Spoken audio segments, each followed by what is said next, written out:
So speaking of tough guys, let's go back to Shaolin. Shaolin Temple. Yeah, sorry about that. No, it's So, good. so people are going to think it was false advertising. I thought they were going to talk about the Shaolin Temple. I know. I'm on the title of this podcast. I'm going to write. Antonio talks all about the Shaolin Temple. And people are gonna be like, hours of Shaolin. So, I get so many questions from people asking. So these Shaolin monks, like in the Western mind, in America, we see them. We see these movies. We see these demos where they look like they're indestructible, magical people filled with chi energy that makes them invincible. And one of the most common questions is, are they really like that? If you took a Shaolin monk, one of these guys who's able to do these amazing demonstrations, feats of physical strength and skill or whatever, and put him in an MMA fight today, He'd get killed. Okay. He would get killed, like instantly. Yeah. You can't, there's, okay, I did martial arts odyssey. I've been doing this for years, and I've trained with old men up on mountains, and I've trained in, in paddy fields, and I've trained, and there is nothing out there. I will say it right now publicly. There is nothing else out there. There is no special. There is no magic. There is no guy in a cave with 3 students who can beat everybody in the world because they know the secret. There is no secret. The secret is you get up early in the morning, you run, then you lift weights, then you wrestle, then you work the pads, and then you spar, and you get a jiu-jitsu guy to come in, and that's the secret. Oh man, you just told all those kids on the internet that Santa Claus isn't real. Yeah, no, yeah, I know. You don't know how much I came under attack when my first book, The Monk from Brooklyn, right? I totally ripped the Shaolin Temple apart, right? And a lot of people hated me, and they were saying awful things about me, and I would always respond and go, "Oh, well, how long did you live there? Yeah. How many of those guys did you fight? I mean, we sparred all the time. Those guys couldn't fight. How the hell are they going to fight? They're not fighting. How are they going to fight? Yeah. And who are they fighting with? They live on a mountain in freaking Hunan province. Randy Couture's never been there. Yeah. Rico Rodriguez never went there. They've probably never seen the UFC or even know what mixed martial arts is. They didn't know back then. They didn't know what it was even. When I went back in 2013, they did, and they asked me if I could help them start an MMA program up there. They wanted to start having like MMA camp at the Shaolin Temple, and the problem is the money, the cost. Yeah. They go, what's the best place in the world for MMA camp? I go, Tiger Muay Thai. They go, how much is it? I go, all inclusive is something like $1,000 a month for like full-time training, the best training in the world, and lodging. I think maybe that's not food. Maybe it's like lodging and training. It's like $1,000 a month. Yeah. Shaolin, they wanted $1,000 a month now just to go up there and live in like horrible, deplorable conditions and train, kung fu. And then if they're going to do MMA, they got to bring in, Western trainers, and they're going to have to pay the money, and that's going to look really weird to, say an American who has this idea, like, I'm going to go train with the monks and gain magic powers, and then they go over there and there's like a white guy teaching them how to wrestle and box. They're like, wait, this isn't what I signed up for. Both times I was up there, they had me teaching boxing. The second time, though, it was like relatively official. They're wow. I actually had a time slot every night at 8:30, and I taught boxing. Oh, wow. That's cool. Yeah. So now it's changed. It's definitely changed. Like, to their credit, my experience in 2013 was so much better in a way than my one in 2003, because they just understood the world so much more. First of all, every kid in Shaolin had a smartphone. Oh, wow. And they have Wi-Fi. Interesting. One of the funny things when I was at Shaolin in 2013 was they would have their training, and then before the monk would dismiss them, he would give them homework assignments. And their homework assignment was to go online, find a particular form, and learn it from their phone, and then come in tomorrow and be trained on it. So that was really cool. So all these kid monks up at the Shaolin Temple, did they have like WeChat accounts or Douyin or anything? Any of those Chinese social media where they can actually post videos of their training? Or they all have WeChat, and they all had WeChat, and they were on Youku, and they would find their video lessons, and they would train with their video stuff as well as their physical. So that was cool. And when I lived there in 2003, almost nobody spoke Mandarin. Or I won't say almost nobody. I would just say that there was definitely like a Shaolin Hua, like they had their own language. And because the students were from all over, and they all spoke different dialects, and they just wind up with like this Shaolin language. The same way the U.S. Army has a Southern accent, it's the same kind of thing. That explains so much. Hold on, I'm going to turn the contrast up a little on this. Here. Keep going. But when I went back in 2013, everybody spoke Mandarin, and they knew what the UFC was. They were asking me to help start MMA. So it was a very different world when I went back 2013. Yeah. 2003, though, it was like I was the only foreigner. I was Yeah. the only foreigner they'd ever seen. I slept in the temple. To my knowledge, and I don't know how true this is, I was the only foreigner who slept in the temple. Yeah, that's And my book came out a few months before Matthew Polly's book came out. Matthew Polly wrote American Shaolin. well, so you actually stayed inside the temple. I remember watching. Yeah. There's a popular YouTube video about this guy. This guy who went over and trained at Shaolin, but he specifically noted they didn't let Yes. outsiders in there. Yeah, Like, it was 2013 when I went separate back would have camp been for impossible. the Westerners. Yeah, 2013 when I went back would have been impossible. 2003, everything was so kind of loose. They did. First of all, 2003, it was not a UNESCO World Heritage Site. Wow. So when I got to Shaolin Temple, I flew to Hunan. I got the only taxi in Hunan that was licensed to take foreigners. I paid him money. He drove me from the airport in Zhengzhou to Shaolin Temple. Yeah. We got to the gate of Shaolin, and I knocked on the. It was like Kwai Chang Caine. It was at night. The gate was locked. Yeah. And I knocked on the gate till a monk in robes came and opened it, and I'm like, yeah, I want to It's got to be surreal. It was insane. It was that part of my experience was exactly like the movie. It was exactly like the. If you've ever seen the original pilot episode of Kung Fu, the TV show? Kung Fu, yeah. Yeah, that's what it was David like. Carradine. Wow. Yeah, so I slept in the temple for a bunch of nights, and then the monks came to me and they go, "Oh, do you like it here?" I go, "Oh yeah, I really like it here." And they're like, "Oh, you want to train?" "Yeah, okay. Well, give us." They wanted some insane amount of money. In 2003, China was poor. So you're saying that the Shaolin Temple is a for-profit organization? Yeah, the monks are for profit.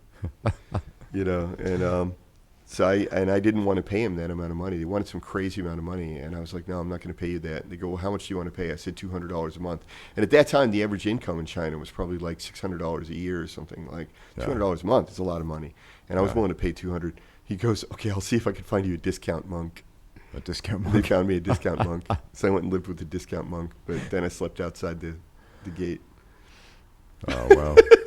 Yeah, it's always astounded me how so many people in China and just just assume that Americans have way more money than we generally have. Yeah. Yeah, you go on the street to haggle for something like a T-shirt or whatever. They're like, "We want $500 for this." It's a T-shirt. Are you kidding me? I'll give you a special discount price, $499. Well, what I told the guy in 2013 when he was asking me about starting the MMA program there, and of course my Chinese language skill was much higher in 2013, but I said to him, "Look, you have to understand, we pay more for things because the quality is infinitely better." I go, "This accommodation that you got me living in," 2013 was so much better. 2003, there were 60 people living in one house. There were no showers, and there was one outhouse, a one-hole outhouse out back. And there were 60 people, right? When I lived there in 2013, we were foreigners lived 2 or 3 to a room. Chinese kids lived 6 to a room.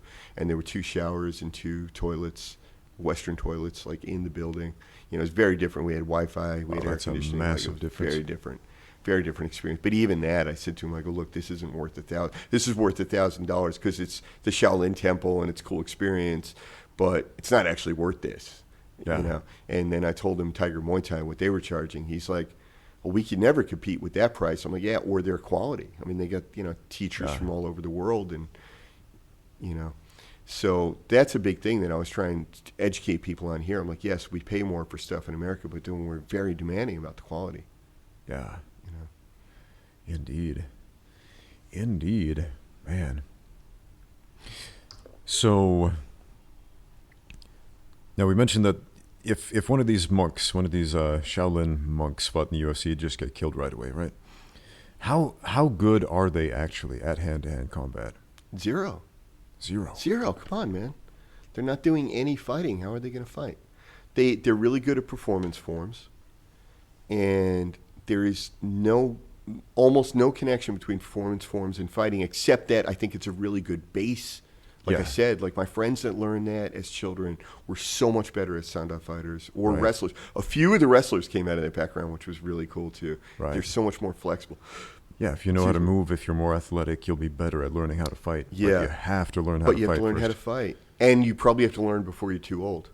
Like, I don't think that you could take, because like at the sports university, one of my friends that was a wushu major, he's already at the sports university. So I mean, he's already like in his 20s. He's been doing this his whole life. He wants to be a fighter. And I'm telling him, his name was Mars. I'm like, Mars, there's no way you're going to be a fighter. You can't do it. I go, can you hold a man down and hit him in the face with your elbow till he bleeds enough that they stop the fight? You know, and also Mars happened to weigh like 80 kgs. I go, Mars, you're going to be fighting guys that look like me. You have no muscle tone. Like, you know, but anyway, no, they couldn't fight. And then they do those demos at Shaolin. They do a lot of stuff where they break things, you know, with their hand. But we know this has nothing to do with fighting. Yeah. The Dog Brothers, those two guys, they are like, I've seen them in interviews actually say that. They're like, look, my brother and I are arguably the best people in the world at breaking stuff with our hands and our faces and whatever. He goes, but it doesn't translate to fighting. I've actually heard them say stuff like that. Oh man, it's absolutely true, man. Before I did any professional fights, way before that, I did taekwondo board and brick breaking demos all the time. I could smash stacks of bricks, not the fake kind, you know, the real kind, construction grade bricks with my elbows and my palms and forearms and stuff. And you know, those demos were cool, and it's very empowering psychologically to be able to break a stack of bricks. But then to go from that to fighting a guy who knows how to box a little bit, not even a lot, just a little bit, and you can't touch him, man, that is such a humbling experience. To realize all that power, all that breaking power means nothing without the position. When I think back to the 70s and 80s, all the fights that I had, and the number of those fights that I won just on pure boxing, just on knowing how to box, and you could beat essentially almost any martial artist unless they caught you. Like Taekwondo has that spinning back kick that's like one of their best things. Yeah. He's running backwards and then he does the spinning back kick and hits you in the abdomen. Like unless he gets that, maybe a head kick knockout, but that's it. If they didn't get that, like they lost. And they also didn't train the way we did. They didn't do rounds. They didn't do 3-minute rounds. They weren't running every day. They weren't lifting weights. They weren't doing all the other things that fighters do. And yeah, so I look at that, and then I go from there to Shaolin Temple, and I'm like, it's the same thing. It's these guys are on this mountain doing this martial arts stuff that's got nothing to do with anything. And sometimes they would tell us, like, oh, we want you to run up and down the mountain. And I'm like, why? Why? Are you fighting? Are you training for a fight? Like, what are you going to do with this cardio that you're allegedly building by running up and down the mountain? You're going to go do a demo? You're going to break a brick? Oh man, it's a good point, man. Because it feels good to run up and down a mountain. I feel like I'm pooping on Santa Claus. I'm sorry. Can I say that? I'm sorry. I feel like I'm pooping on somebody's dreams here. You are pooping on a lot of people's dreams right now, man. Anytime on my YouTube channel when I point out the reality of fighting, people get mad. Yeah. I mean, they get mad. Fighting is, I mean, it's nasty, it's brutish, it's hard. Not everybody can do it. Not just physically, but psychologically. Like you mentioned, you know, that question you asked that kid, can you hold a man down and drop elbows on his face until he's done? And there is that huge physical aspect. Are you physically able to do it? But psychologically, can you pull the trigger? Can you put yourself in a dark enough place where it doesn't matter if you mess that guy up?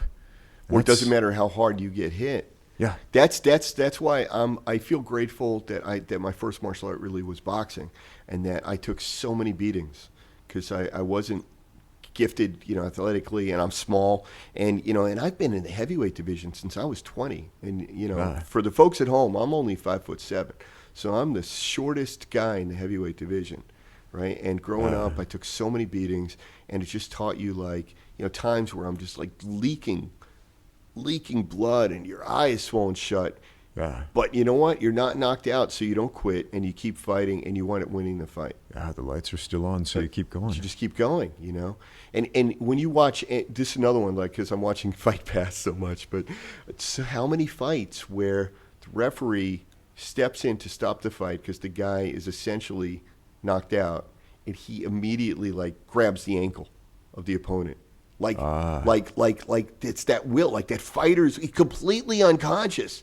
He's still fighting. Yeah, the muscle memory's still going on autopilot. And you don't have that when you're on the mountain up in Henan breaking bricks with your fist, or doing demos with your willing students and knocking them down.